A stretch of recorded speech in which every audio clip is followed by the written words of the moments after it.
Now today's topic of discussion will be constant returns to scale, that is basically the CRS in the short form, increasing returns to scale, that is IRS in the short form, and decreasing returns to scale in the short form. CRS, IRS and DRS are very important topics of the production chapter.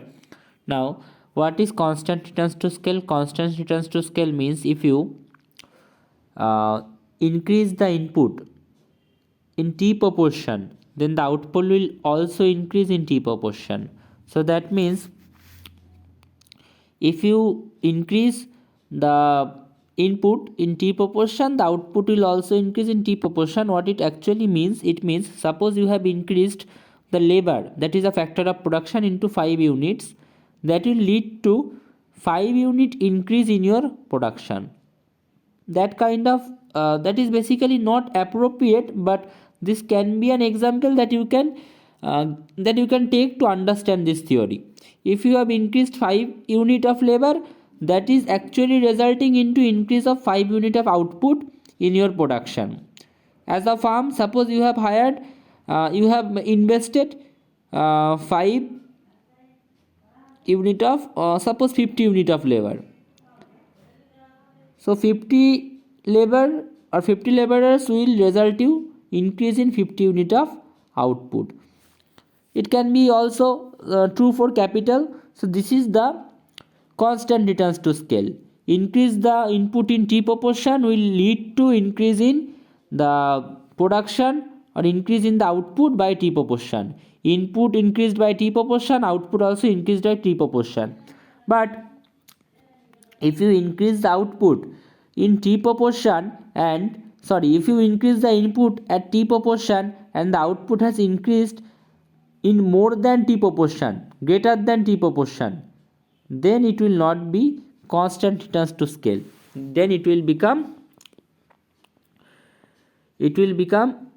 increasing returns to scale. That means you have increased the input as T proportion, but the output has increased in more than T proportion. That means suppose you have hired 5 unit of labor or increased 5 unit of labor, that will result you 8 unit of increase in your output. This is increasing returns to scale.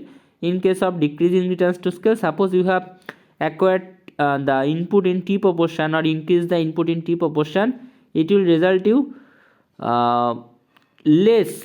That means your production will fall. It will result you less amount of output. The production is falling. Suppose you have hired 5 unit of labor and it is resulted as increase in only 3 unit of production. So that means your production has fall. Okay, so this is basically constant returns to scale, increasing returns to scale and decreasing returns to scale. Now let me give an example on the constant returns to scale. Suppose a function is denoted as a function of x1 and x2, that is equal to x1 alpha, x2 1 minus alpha, x2 to the power 1 minus alpha. So in this type of function, I want to increase these inputs in T proportion. So I have to multiply these inputs in T proportion. So I have to multiply these two inputs in T proportion. So I will write f of tx1 into f of tx2. As we have increased the input in T proportion, so what will it now become? At first we will write x1 alpha. Now T to the power alpha is supposed to be taken with x1 alpha. Why have we taken T to the power alpha? Because x1 is in the power of alpha, so T will also have a power of alpha. As x1 has a power of alpha, so T will also have a power of alpha. Similarly, x2 to the power 1 minus alpha was there. When we are taking T, we have to take to the power 1 minus alpha again for the T. So x1, we have increased the x1 in T proportion. We have increased the x2 in T proportion. Now it has now become x1 alpha into x2 1 minus alpha. This T in this 2T. In this T basically the bases are equal but the powers are different.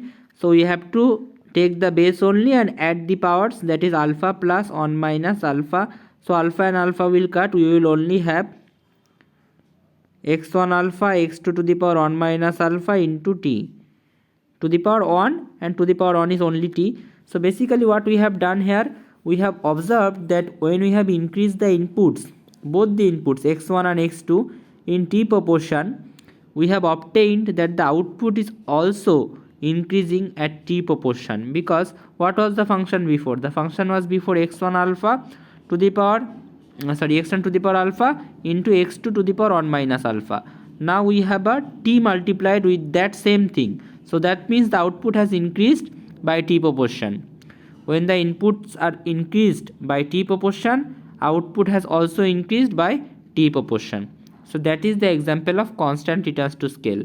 That means when we increase our input by t proportion, our output will also increase by t proportion. Suppose you have increased your input by 5 unit, your output will also rise by 5 unit. So that is basically the constant returns to scale. Now let me take another function and try to find out whether it is following. Suppose let me do in case of increasing returns to scale.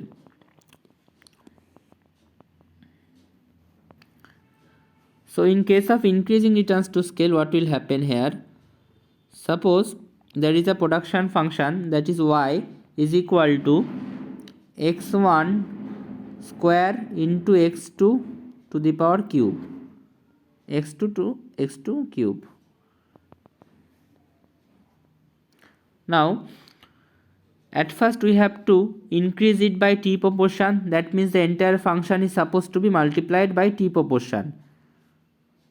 So that is basically x1 to the power x1 square to the power x1 square into t square into x2 cube into t cube. Okay, so this is basically this is y, but y is nothing but the function of x1 and x2. So here we have increased the y, or the x1 and x2, that are the inputs, into t proportion. So that has now become tx1 into and tx2. So what we had obtained, it has now become t to the power 5, t to the power 2 plus 3 into x1 square into x2 cube. So it has now become t to the power 5 into x1 square into x2 cube. So this function was output before. Now output is also this function, but along with we have t to the power 5. That means our output has increased, because we have increased the input by t proportion only. We have only increased the input by t proportion, but the output has increased in t to the power 5 times proportion. That means t to the power 5 proportion. That means suppose I have increased the labor by 2 units. 2 unit increase in labor, but the output has increased by 2 to the power 5 units. That is 32 units of increase in output. 2 units increase in labor has resulted me 32 units of increase in output. This is basically the increasing returns to scale. Similarly, if we in this way we can also derive the decreasing returns to scale. But here let me write a generalization for all you, that suppose a function is given as x1 a to the power a into x2 to the power b. So now new function that will take the multiplication of t, that means increasing the inputs in t proportion, will be written as x1 to the power a into t to the power a into x2 to the power b into t to the power b. This is our function. Now here x1 to the power a and x2 to the power b will be separated, but t to the power a plus b will be there. So the generalization that I am talking about here, if this a plus b, the value of a plus b, if this value of a plus b is equal to 1, then it is constant returns to scale. If the value of a plus b is greater than 1, then it is increasing returns to scale, and if the value of a plus b is less than 1, then it is decreasing returns to scale. In the earlier segment you watched, thus the value of a plus b is equal to greater than 1 here. What was the value? T to the power a plus b was there, right? So here the value of a plus b is 5 because it is t to the power 5. So a plus b is 5, that means a plus b is greater than 1. That's why you are having increasing returns to scale in this function.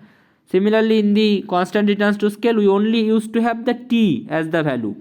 So when we only used to have the t as the value, that means it is t to the power 1. So that means a plus b is basically 1. So we have constant returns to scale.